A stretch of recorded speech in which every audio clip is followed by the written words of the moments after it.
Welcome to BetaWave TV, babies. Hi. Hello. This is Breaking Waves, episode 4. Splash. This is a show where we're just kind of talk about, media and people that just like kind of influence us, and what's kind of going on in our brains, You want to eat some of these scrambled eggs up here, because trust me, they're tasty. Soft scrambled, easy thoughts, easy things to ingest. It's just tasty. It's a tasty omelet of music and people and just some conversation. You're making me hungry for more music info about us. Go get that burrito that's in the control room real quick. We'll wait. No, we won't. Smelling here. You guys are lucky you're not in here. You're lucky this isn't a smelling forum. Yeah, definitely so. So this is episode 4. This is another episode. Just Dan and I will have an interview next episode for you guys. Fun. But for this one, we kind of want to dig in a little bit deeper into our taste in music, our respective tastes in music. Sure. And so we're doing this little thing. So our top 5 in the last 5 years. Yeah, so I mean, we did the Tyler the Creator review, and you kind of got an idea of what we like, but this will be a little bit more specific to each one of us, what we've really been listening to in the past 5 years. You can judge us. Who has better music taste, me or Dev, Disco Daddy. Who's going to win? I don't know. With that fucking name, you win every time. I love we didn't even introduce ourselves. Yeah. What's up? My name's DeVaughn Taylor, a.k.a. Daddy Disco, and then on my other side, we got Dan Hess or Music Man Dan. Hello. Yes. Hello. But I'm intrigued because we didn't look at each other's lists, so I don't know. I wonder if we're gonna have any overlap. No peeking. We kind of. You said you had more recency bias on yours. Yep. My list is very sexist. There's not very many women included on. Ew, gross. It was an accident, and then I was like, but it just is what it is. Well, at the end of the day, you're being honest to what speaks to you, and not saying that women artists aren't speaking to you at all. That's not true, at all. I don't listen to gender, okay? Yes, you just listen to you. If you groove, you like it. It's all non-binary in my eyes. So all this music that we're talking today, they were just made by sexless aliens. We're gonna go with that.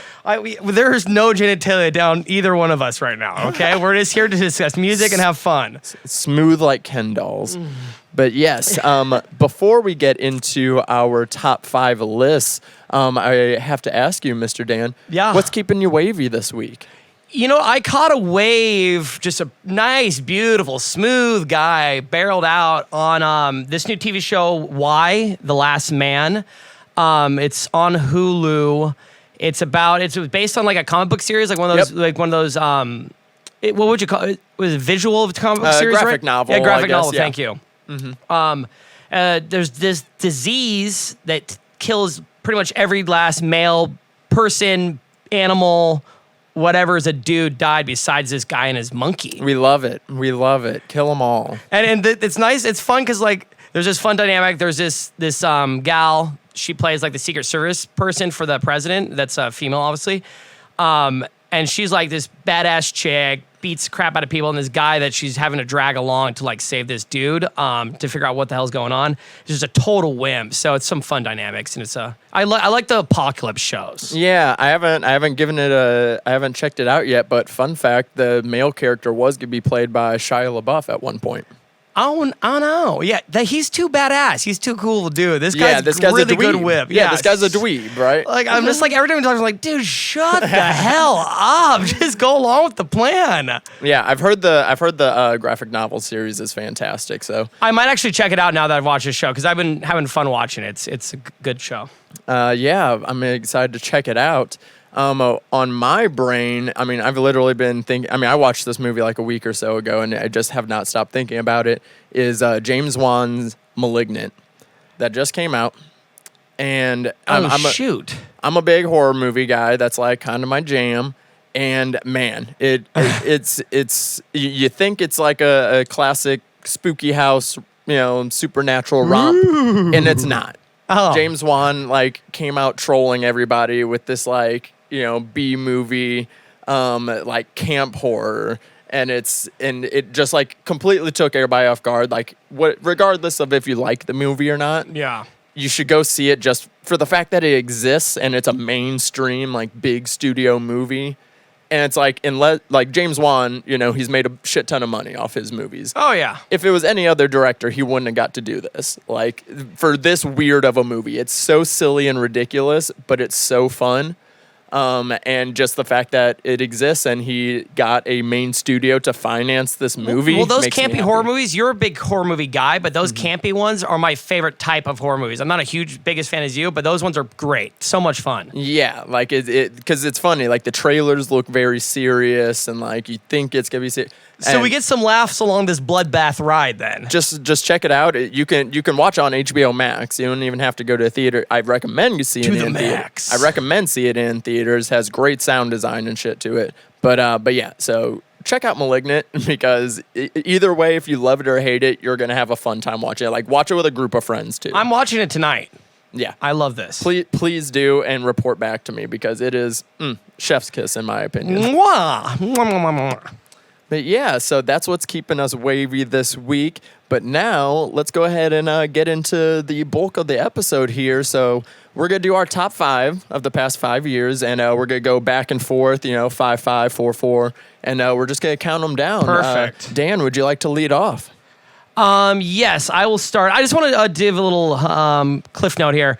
I want to say these are like my top 5 albums of all time the last 5 years. Like these are the ones that probably I remember the most over the last 5 years, or like I've had like a personal like really touching experience, and I really remember some songs from like I remember seeing this song live at a concert for like stuff like that really like these memories that stuck with me from these albums. You know? these are very personal lists. Like, 'cause it's the same for me. These are not like what we think are the best 5 albums of the past 5 years. Like as far as like critically or anything. Yeah, this is a very personal like same. It's like what album do I return to a lot? What impacted me in some way? What has those lasting memories? Like same thing. And with that, I'm just gonna jump in the pool here. Damn by Kendrick Lamar, 2017, his 4th studio album. Just an all-timer. I love it. Where does it fall for you in his other albums? Number one. I really like all the other stuff, but this is one that I go back and listen to. I mean, Humble, obviously amazing. Love DNA. I love all those tracks. They're all amazing. I wanted to put To Pimp a Butterfly on my list, but that was 2015. A little outside of us. It was outside the range because I think T-Pab is one of the best albums of like of the 21st century so far. Like I think it's right up there. So, but great choice though. Great choice indeed. Well, it was one of these ones where it's like the first time we really like. I love this conscious rap, the elements of trap music, R&B. Like he did a really good mix with this one, a little bit of pop in there too, and it just really opened my eyes to that style of music, and I fell in love with it. Yeah, I do agree. Like his spin on trap rap was interesting, definitely, especially pivoting from something that was more artistic with To Pimp a Butterfly. My number 5 is from a smaller artist, Ryan Beatty. If you've ever heard of him, he used to be a Disney Channel star back in the day. Most of the great ones are. That's where they start. Ryan Beatty, he released a album called Boy in Jeans back in 2018. And he's collaborated with like some other artists, most prominently Brockhampton. He's been on a few of their tracks, but he released an album in 2018. It's a concept album of sorts. It's about like a high schooler, like discovering his homosexuality and like just the various feelings that go in that, like some of the sad, tragic stuff, but then the really warm, moments as well. Just has a slew of like really great tracks on there. And it just plays really well, like front to back. Like it has. I love something you just put it on, press play, go about your day, and it's just I don't have to worry about changing, pressing next. I'm just listening to the whole damn thing. Yeah, and it's like it has different like feels in it though too. Like because it feels all one like mood and aesthetic, but each track is very different though. It's not like that it feels repetitive, right? But just it's a really great album. Like I said, I can just like really great tracks on there. Power Slide is probably one of my favorite ones. Power Slide. Really great album. So check it out. He's a little bit of a smaller artist, and he has a very cool spin on alternative R&B. Is there any better feeling when you throw on a small artist, maybe only you know, you're at a hangout or something, and people ask you, who is this? You feel so goddamn cool. Exactly. I can't tell you how cool I feel. It's never happened to me, but I've imagined it happening, and it seems like it'd be pretty nice. It's a great summertime album. I know we are exiting summer and going into the fall, but it kind of has that feeling as well as like a transitional time type Well, of we album. always have 2022 to look forward to if we're all still here. Yeah, and shout out to Cupid and Haircut. Those are also a couple of great tracks on there as well. Nice. My number 4 is Pure Comedy by Father John Misty. I love me some Misty, man. He is an interesting fella. I think the reason why this album stood out to me, and this song in particular, things that would have been helpful to know before the revolution. I heard this for the very first time. I barely listened to this album, honestly, when it first came out. Then I saw him live at the Bowl, and I heard this song for like the very first time. It's one of those songs like, listen to it the next day and the day after that for 2 months straight. I listened to this song like every day. And it was like, I broke down and cried at the Bowl listening to this song. It was just really touching, and that's everything. The melody, everything is just very, very good. I loved it. Like, would you say it was an album that it's one of those ones where like the live experience like enhances the album itself? 1,000%. Like a couple of the songs on there now that I'm just absolutely in love with weren't even on my radar before even going to the show, and that just really shows the power of live music. Like that you could experience that and be like, oh my gosh, how did I miss this? And I'm so glad I didn't. But yeah, that's one that stuck with me for forever, so I love that one. Yeah, I've never really given Father John Misty a like proper listen through of his stuff. Dude, we could sit down, smoke a couple bowls, really get depressed together. You know what I mean? Yeah. I mean, it's all sad boy music, but I just love being sad sometimes. Sometimes it's nice. I do love his personal fashion. I'll say that. Man's got drip. Man drips for days. He's just a puddle of drip. He's sexy. I'm gonna say it. I'm said it. Yeah, I'll definitely check those out. My number 4 is I See You from the XX. It was released in 2017, and it was cool. After their second album that they released in 2012. How cute are they? They're so great. So goddamn cute. Yeah, they've been friends for like however long. Super cute. They've hooked great up chemistry. before, right? There's no way. I mean, they probably have, but Romy is married to a woman though. So she swings both ways, but I mean the music they make together, of course the music they're making together does sound like they're having sex because it is so lovely and sad at the same time. Yeah, and so they had went on a hiatus after their second album for a little bit. They just had been touring so much, and they spend a lot of time together, and they just needed some space, do some other shit. And then, so they come back in 2017 with this album, and this was after Jamie XX, he's the one that does like a lot of the producing. He does like all the turntable stuff, and he had done a solo album, like solo electronic album that was totally like a smash sucked, huh? hit. No, okay. No. Okay, so you didn't need her. Okay, whatever. It was like a smash hit, and it was cool because I liked the XX's first 2 albums, but it was all very slow and somber and moody. And then, they let Jamie inject some of his like flavor into this third album more. So it's a lot more upbeat than their other stuff, but it still has the slow, moody stuff that they're known for. But it's just a great blend, and it was a really nice evolution of the band. Like, like really incorporating, like feeding off each other some more. And just a great example of like when a band takes space from each other, it's not always a bad thing. Like people hear hiatus and they're like, oh no, the band's breaking up. Oh no, like what's going on? Well, we all know why they took a hiatus. Because they couldn't stop fucking. Yeah, how did you? Yeah, perfect. You see, that's my theory on why the Civil Wars broke up. But because but that's a story for another day. Okay, different episode. We'll put a pin in that one when we do our music theories. I'm making a note right now to come back to that later. When we do our music theories, I'll talk about the Civil War some more. That's something to look forward to, kids. I See You, a really great album. Like again, front to back, like Dangerous, Say Something Loving, Lips, Replica, like so many great tracks on this album. It's really good. Put it on at 11 midnight when you're driving through some back roads. Good shit. Good one. Good.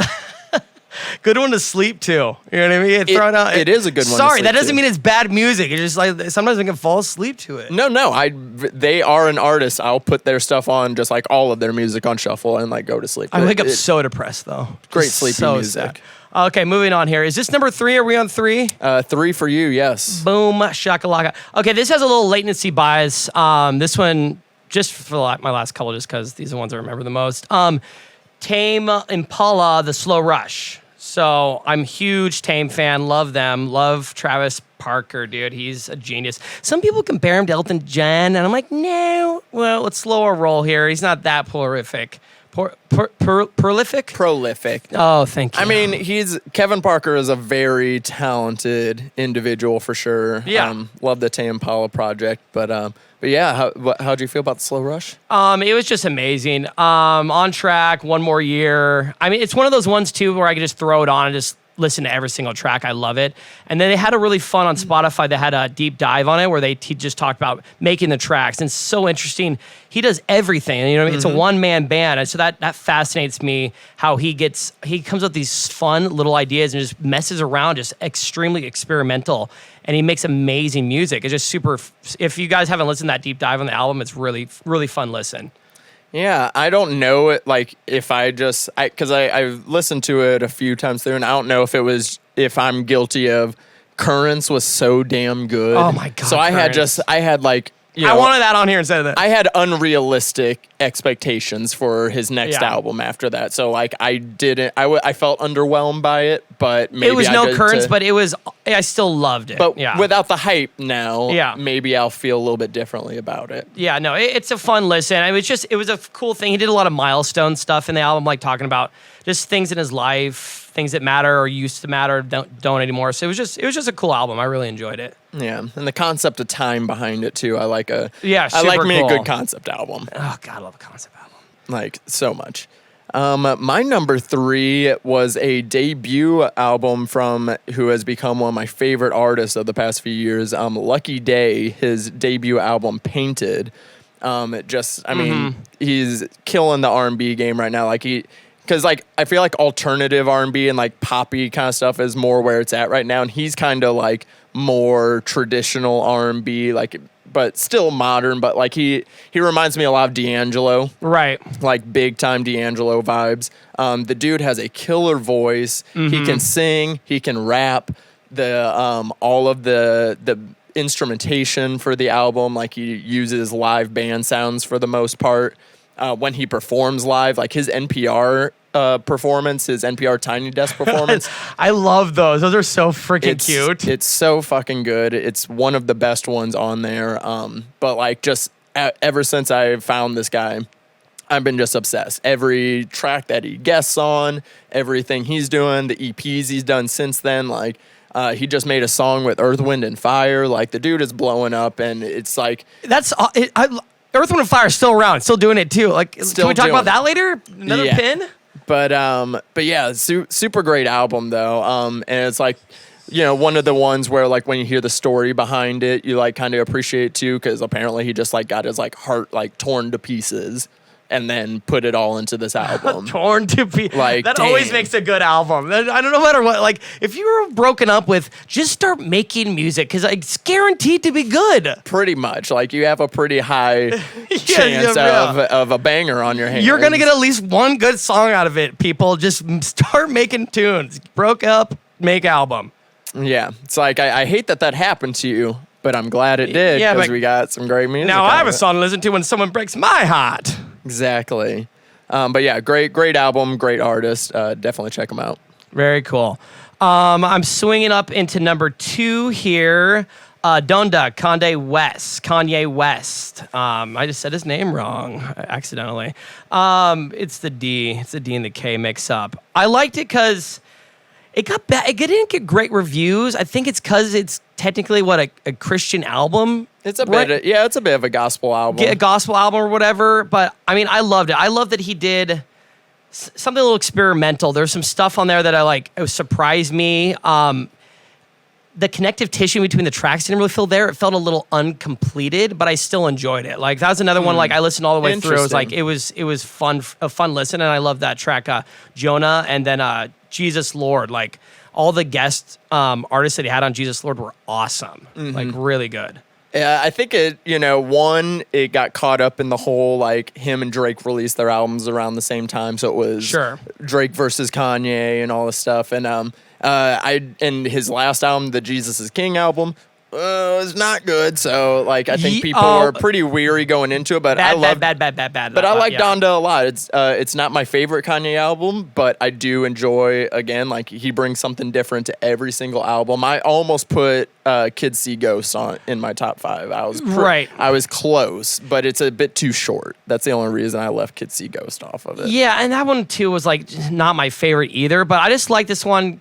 I guess it was surprising. I think the one before it was so awful that this one didn't suck. So I was like, this is awesome. Made it refreshing. Maybe a little bit, but I just enjoyed it. I thought it was cool. And like, I'll be honest, like a couple of tracks and like goosebump inducing. You know what I mean? Like if I was like, I want to go to church after listening to this. Like, amen. Like it was a powerful album. It really was. It felt like he put a lot of heart and soul in it. The song where he has the Lauryn Hill sample on it just is so good. Like the whole album is like very somber, but then like you have that one track that's just like so overly uplifting and like it like it's like a real good cloudlet cleanser. I'll believe what I say. Such a great track.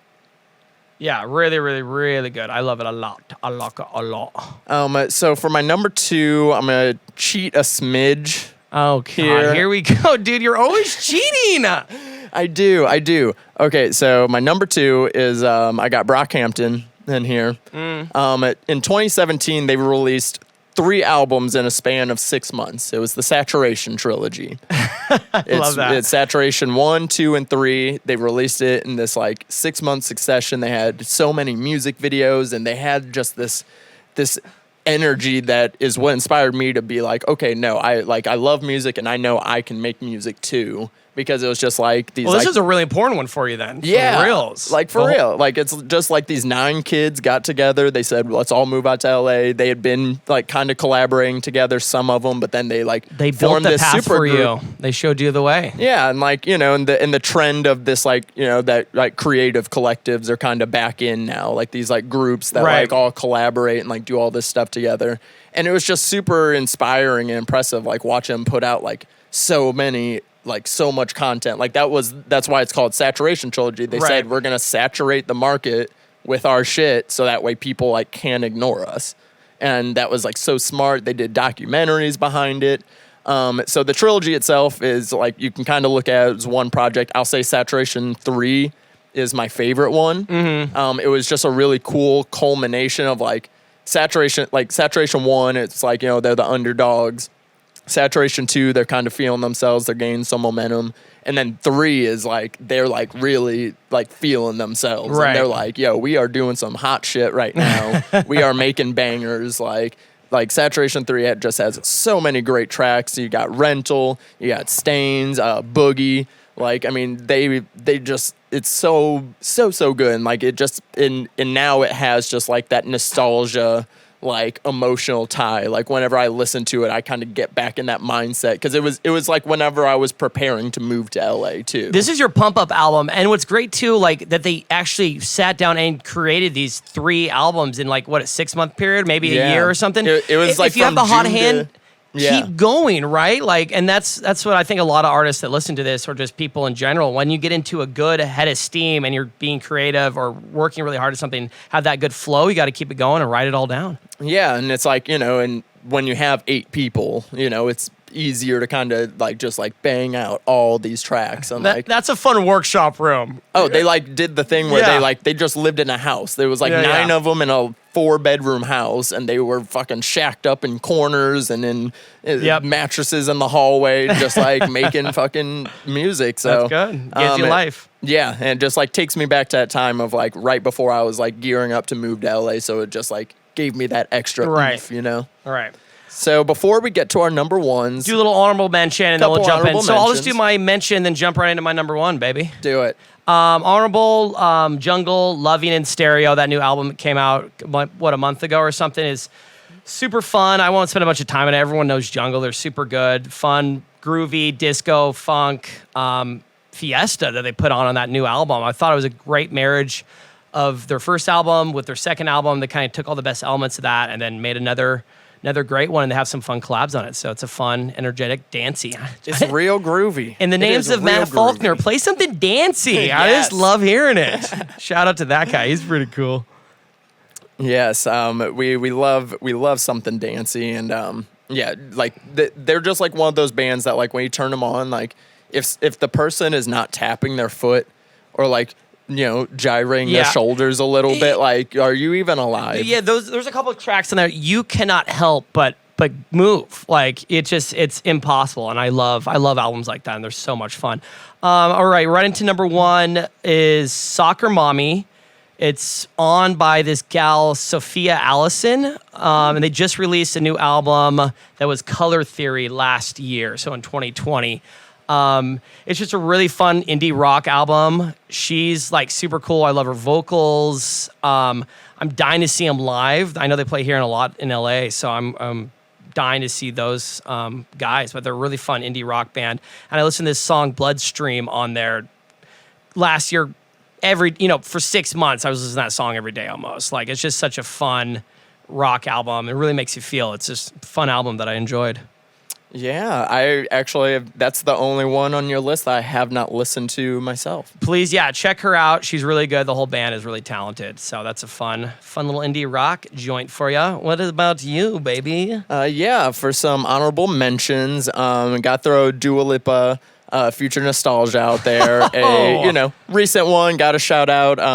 Got to get the ladies in there. I would have had Rae Jepsen on my list. Would have been number 1, but Emotion was released in 2015. Yeah. Just missed the cutoff, or else Rae would have been at number 1. Dua Lipa is awesome, though. Yeah. She seems like a really fun person. Generally good, like nice. I mean, a lot of people are doing kind of like, the 80s sound is what's in right now, totally. like what's hot. And so many people have done it, whether it be The Weeknd, Miley, everybody's kind of tapping into that sound. But I think she really did like get the album title, the future nostalgia. She had this like really nice blend, had a great production team behind her. The whole physique of it, everything is beautiful. It flows so well, and she freaking deserves all the success she has. She's rocking it. Yeah, and shout out to Run the Jewels, RTJ4, some of the best rappers doing it right now. Like they are on another level. Oh. And shout out to Blood Orange, Negro Swan. Really great album, but then it just kind of got me to go back and listen to all of his other stuff. And like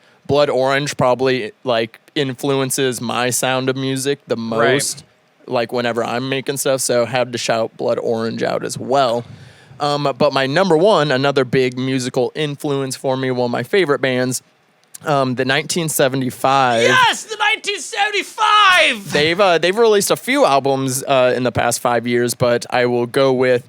I told you I had the most pretentious album title on my list. Yeah. This is you were right. I was trying to think. You were totally like, hey, just so you know, probably long. I was like, what could it be? You got it, nailed it. Yeah, their sophomore album.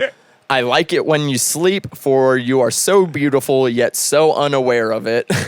Released in 2016. Don't let your girl go backstage with those guys, because you'll never see her again. No. Don't let anybody go backstage. No one should be backstage. No one. Yeah. Don't let me go backstage. It's dangerous. I will disappear. I will leave with them. They're now my new daddies. Matt Healy, if you were somehow see this, get at me. Get at me.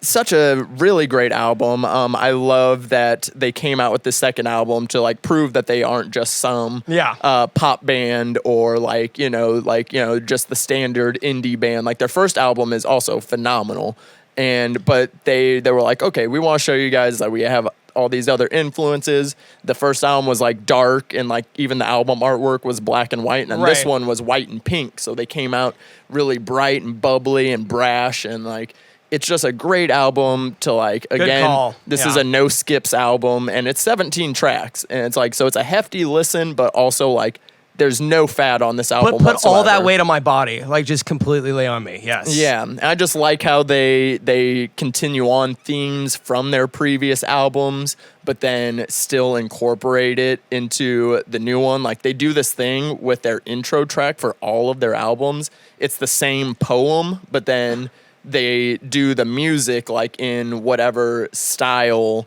the album is going to be. So it's like a preview, but it's the same poem on like at the beginning of all their albums. But this album had songs like Somebody Else, probably like their biggest hit single, another great definitely. breakup song.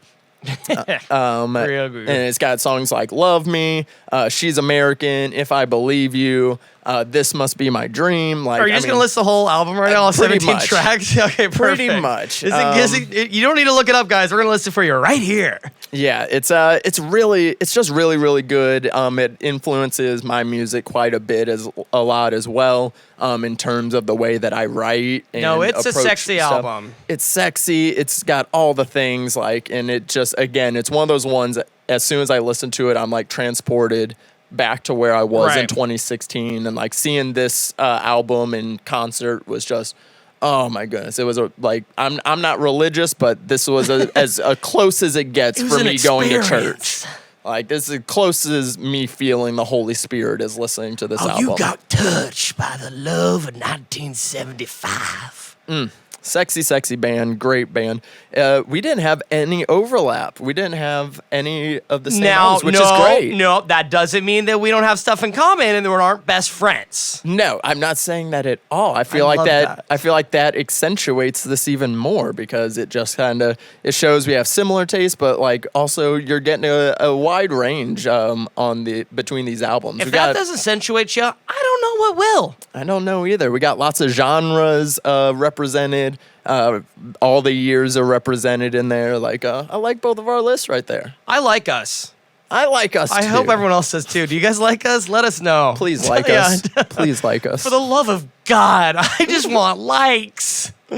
But yeah, so this was going to be a shorter episode than the other ones. We just wanted to be able to sit down and just talk about some of the music that has really impacted us over the past few years. Well, this was fun. I like getting to know your tastes. Like, we don't have a lot of time to like sit down and just talk about music all the time. So this is great just to discover stuff about each other as well. Yeah, this is like whenever I like pull my Spotify profile up on my phone. I'm like, here, follow my playlist. Like, look, check this out.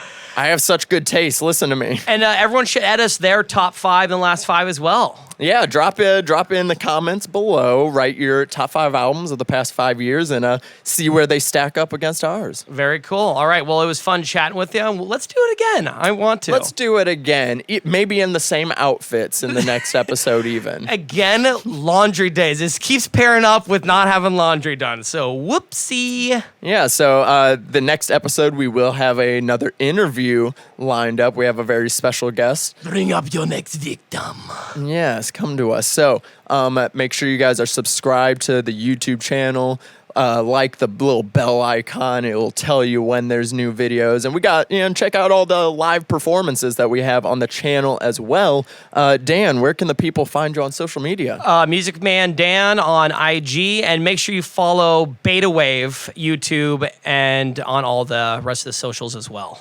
Yes, at betawave.tv on Instagram, and then you can find me on Twitter and Instagram at _daddydisco. I also got a song on Spotify. Look it up. Woo! But that will go ahead and do it for episode 4 of Breaking Waves. See ya. Stay wavy, y'all.